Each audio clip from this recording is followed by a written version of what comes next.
couple things on my mind are like car buying. Like as you guys know, I sell cars for a living. That's how I make my income, and I've been doing it for about 10 years now, something like that.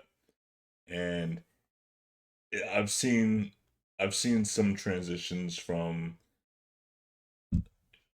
things that Totally. make excuse me, things that make sense to things that don't make sense. And car buying used to be very more or less simple. You have a high rate, let me get the lower rate. I have the older car, let me get the newer car. You know, I don't have this, I want that. You can keep my payment around the same. Uh, that makes sense.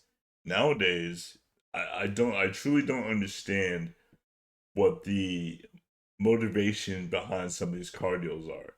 Uh, from personal experience, I've offered and proposed lowering interest rates by 10 points, uh, lowering your payment by $40. Um, I had a recent situation where one girl was in a branded titled car and she did not know that the car was a salvaged or branded title.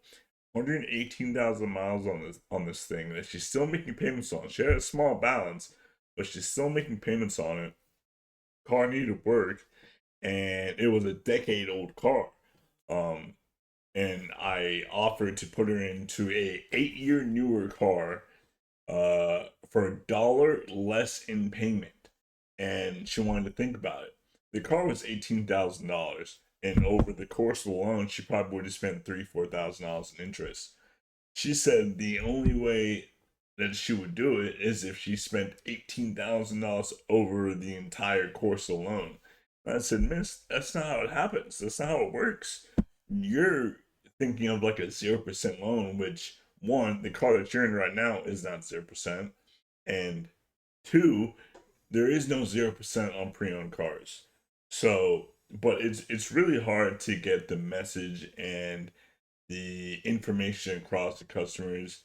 Um, every once in a while, you get a customer that will listen to you and understand. But I think the car market is just so saturated with customers thinking they're being taken advantage of. It's really hard to educate or to assist or to help car buyers nowadays. What do you think? Yeah, I think you're hitting on something really real there. It's like over the years, the car buying landscape has gotten so much more complicated, and people's trust levels are just all over the place. So even when you're offering them something that's genuinely a good deal or actually beneficial, there's just this natural skepticism that can get in the way. And I think it's great that you're bringing that up because on a podcast like this, you can kind of demystify that stuff.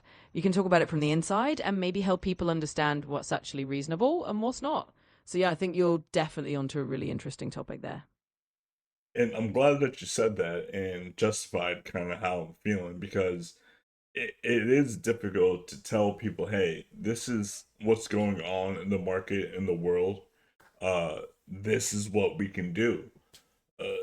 So it's really difficult. Some customers are stuck on 0% or 2% or $300 payments, and there are some rates right now that I that you can qualify for a 2.9% rate or a 1.9% rate that they have on the bigger, more expensive vehicles, which makes sense because you don't want to have a 9%, 10% rate on a 60, 70, $80,000 car. Uh, it makes financial sense to get a lower rate.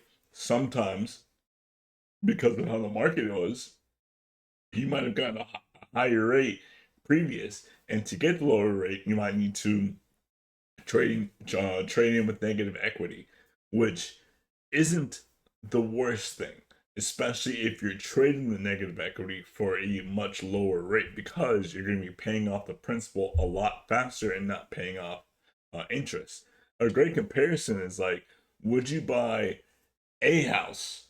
Would you buy this house, a house, with a 12% rate, and would you refinance it down the road for a lower rate? Yes, right? Because you don't want to pay for the house 2 or 3 times, but that's what happens when you're in a high interest loan in your car. So, what I try and tell guests, customers, Mr. or Mrs. Customer, you're gonna end your $23,000 that you finance, or however much, $30,000, with your high interest loan, you're gonna end up spending $55,000. So why don't I just put you in this car, in a new car? If you want the same car, I'll put you in it new with a much lower rate. Yes, you might have some negative equity, but you're gonna spend that money anyways. You're gonna spend $55,000 anyways. I think the hard part to swallow is that sometimes their payment goes up. I understand. But that is the result of having a high interest loan when you first bought the car. So rather than drowning in these interest payments and drowning in this negative equity, I have a solution to get you out early. But customers don't always see it that way. They think that car salesmen are making 20 grand per deal. I promise you, that's not the situation, especially at a Toyota store. But what do you think? Yeah, I totally get where you're coming from. It's like you're trying to offer a logical solution that actually saves the money in the long run, but there's this kind of mental block because people have a lot of assumptions about how car sales work.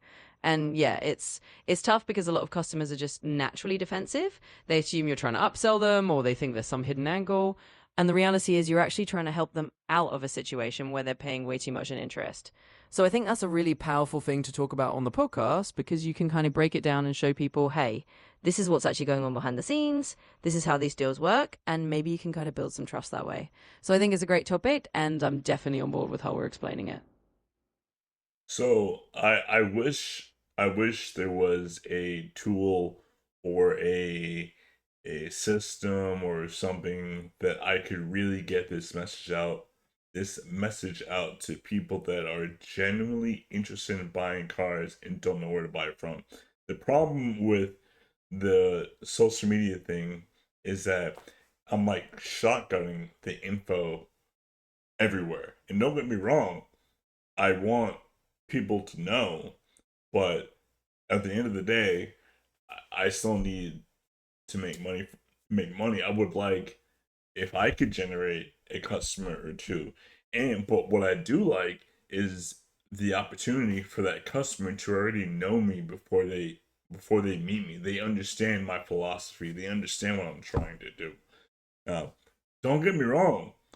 It doesn't mean I'm gonna lose money on every deal on it.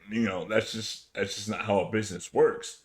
Businesses need to make money too, but to that extent, my main goal, it sounds crazy. My main goal is to help you out. I come from humble beginnings. I come from very humble beginnings. My parents were born in Jamaica, immigrated to America, moved to Boston. I was born in Boston. I grew up down here in Florida. First generation born in America. So I understand the lack of information or the lack of knowledge or being aware of stuff. I understand that, but in my heart, I want to help you because I know what it's like to want help, to need help, not know that you need help, or not know where to get help from, and you're just you're SOL. You're stranded without a paddle. So I genuinely would like to help you. If you have questions about something, about an interest rate or a payment, or or does upgrading make sense? Does downgrading make sense? Uh, I want to help. I really do because I know what it's like not to have help and need help. I know what it's like not to have a dollar. I know, and I've been grinding and working very, very hard, and I made a lot of sacrifices. So, and I've always believed the best experience is someone else's experience. So, I've gone through it. Allow me to share my experiences with you. Um, what what do you any thoughts on that? Yeah, honestly, I think that kind of genuine approach is exactly what's going to resonate with people. You're not just coming at it like a salesperson, you're coming at it from that real place of wanting to help. And that's a huge differentiator. And I think by putting that out there, especially through a podcast or even your other social channels, you're going to attract the kind of customers who actually appreciate that transparency and who do want to understand the process rather than just feel like they're being sold to. So, yeah, I think you're on the right track. Keep sharing that experience, keep being open about it, and you're going to find the right audience who really values that. Well, yeah, this was just like a little test pilot. I guess my idea on what I'm trying to do. This is my co-host, my AI. I don't know what name to give her. I don't want to refer to her as Chat GPT. I would like to give her a name, but thanks for tuning in. If you have any questions, if something kind of resonated with you, if you would like to explore um, some more topics on car buying or financial literacy. I'm not a financial expert. I don't have a degree in that. I don't have a certificate or anything like that. But what I do have is real world experiences. I've invested. I have reads, stocks, 401ks, Roth IRAs, HSAs. I have a decent understanding about that. But uh, thanks for tuning in, guys, and you'll see me in the next one.